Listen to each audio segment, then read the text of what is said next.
Hello दोस्तों, आज हम पढ़ेंगे पृथ्वी की आंतरिक संरचना के बारे में कि पृथ्वी में आंतरिक भाग में क्या क्या है पृथ्वी के। चलिए हम वीडियो स्टार्ट करते हैं और देखते हैं पृथ्वी की आंतरिक संरचना के बारे में। जैसे यहाँ हम पहले देख सकते हैं, यहाँ लिखा हुआ है पृथ्वी की आंतरिक संरचना। पृथ्वी की आंतरिक संरचना मुख्य रूप से 3 भागों में विभक्त की गई है। जो पृथ्वी की आंतरिक संरचना उसको 3 भागों में बांटा गया है। पहला भूपर्पटी, जिसे क्रस्ट कहते हैं। और दूसरा है मेंटल, जिसे मृदुमंडल या मेंटल कहते हैं। तीसरा है गर्भ, जिसे कोर कहते हैं। हमने 3 भागों में बांटा पृथ्वी की आंतरिक संरचना को। हम देखते हैं इनके एक एक करके देखते हैं विस्तार से इनको। जैसा पहला भूपर्पटी, यह पृथ्वी की सबसे ऊपरी और ठोस परत है। जो ये भूपर्पटी है, ये पृथ्वी की सबसे ठोस परत है, ऊपरी और ठोस परत है। इसकी मोटाई स्थल में, मतलब स्थल जो महाद्वीप है उस 30 से 70 किलोमीटर है, और महासागरों में 5 से 10 किलोमीटर तक है इसकी गहराई। इसको 2 भागों में बांटा जा सकता है। जो भूपर्पटी है उसको हम 2 भागों में बांट सकते हैं। पहला महाद्वीपीय भूपर्पटी, इसमें मुख्यतः ग्रेनाइट, सिलिका व एल्युमिनियम पाया जाता है, जो महाद्वीपीय भूपर्पटी है।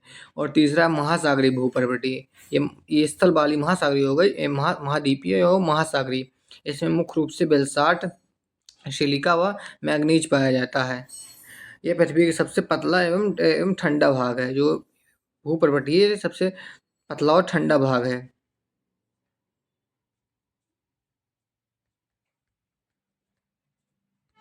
हम आगे देखेंगे दूसरा मेदुल मंडल या मेंटल। ये भूपर्पटी के नीचे स्थित एक परत लगभग ये जो पृथ्वी के पहला हुआ भूपर्पटी, इसके नीचे है मेंटल। भूपर्पटी के नीचे स्थित यह परत लगभग 2900 किलोमीटर गहराई में फैली हुई है। इसका निर्माण मुख्य रूप से सिलिकेट और लोहा मैग्नीशियम यौगिकों से हुआ है। किसके का निर्माण हुआ है? सिलिकेट, लोहा, मैग्नीशियम और यौगिकों से हुआ है इसका निर्माण। ये 2 भागों में विभक्त है। ये भी जो हमारे 3 है उसको हम 2 भागों में करती हैं। जो 3 भाग है पृथ्वी का आंतरिक संरचना के, उसको हमें 2 भागों में बांट दिया है सबको। और इसमें है ऊपरी मेंटल। इसकी ऊपरी परत ठोस होती है, जबकि निचली परत अर्धद्रव होती है। जो ऊपरी परत है वो हल्का ठोस होती है, और जो निचली होती है वो अर्धद्रव में होती है। और दूसरा निचला मेंटल, यह अधिक ठोस और घनीभूत अवस्था में होता है। ये जो निचला मेटल है।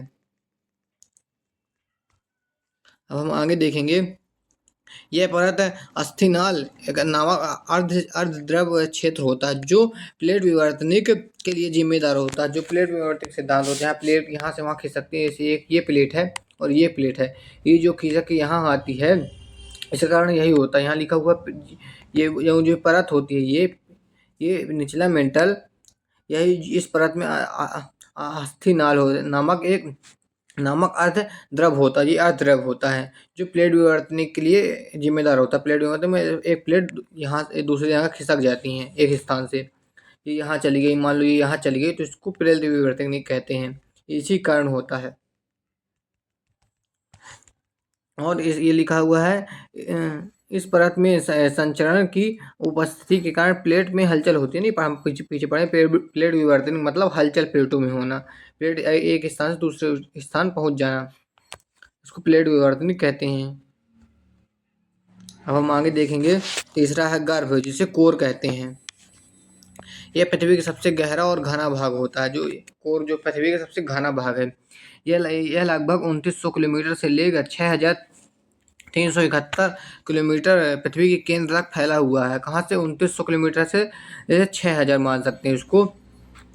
तो ये फैला हुआ है। इसका निर्माण मुख्य रूप से लोहा है, निकेल से हुआ है, इसलिए इसे नीफे भी कहा जाता है। इसका निर्माण किससे हुआ? लोहा और निकेल से, इसलिए इसे नीफे भी कहते हैं। ये 2 भागों में विभक्त है। ये भी इसे बाहरी गर्भ ये कहते हैं।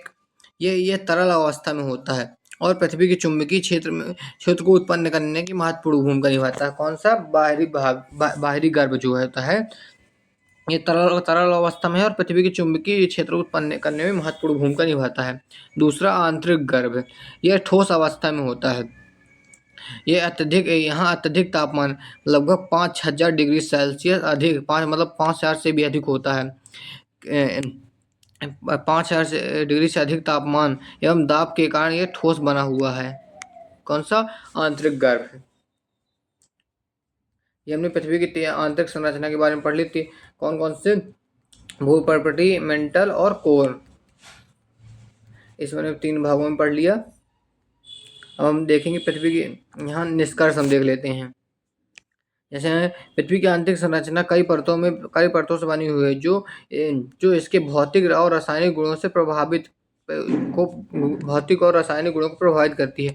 पृथ्वी की संरचना को समझने के लिए भूकंपीय तरंगे का अध्ययन किया जा सकता है। इन परतों की विशेषताओं के कारण ही पृथ्वी पर जीवन संभव है। जो हमारे जीवन संभव पृथ्वी पर, वो इन्हीं परतों के कारण संभव है। जो पृथ्वी की 3 परतें हैं, हम इसको इमेज समझ सकते हैं। जैसे ये गहराई दी हुई यहाँ, ये जो भाग है ये भूपर्पटी हो गया, और ये दो जो ऊपरी मेंटल, ये मेंटल हो गया, ये कोर।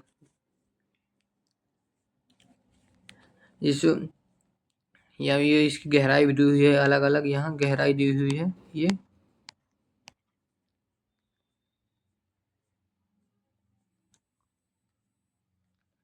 जैसे ऊपरी क्रस्ट और निचली क्रस्ट को कौन सी सीमा अलग करती है? कोर रॉड असंबद्धता, मतलब इसको रेखा भी कह सकते हैं। और इसको निचली क्रस्ट और ऊपरी मेंटल को मोहोरोबिकिल असंबद्धता इसकी अलग करती है। इसको निचली क्रस्ट और ऊपरी मेंटल को, इसको शॉर्ट में मोहो भी कहते हैं, मोहो रेखा भी कहते हैं। और ऊपरी मेंटल निचली मेंटल को कौन अलग करता है? रेपटी असंबद्धता। और निचली मेटल और बाहर कोर को गुटेनबर्ग अलग करती है सीमा। और बाह्य कोड और आंतरिक कोड को लहमैन असंबद्धता अलग करती है ये रेखाएं।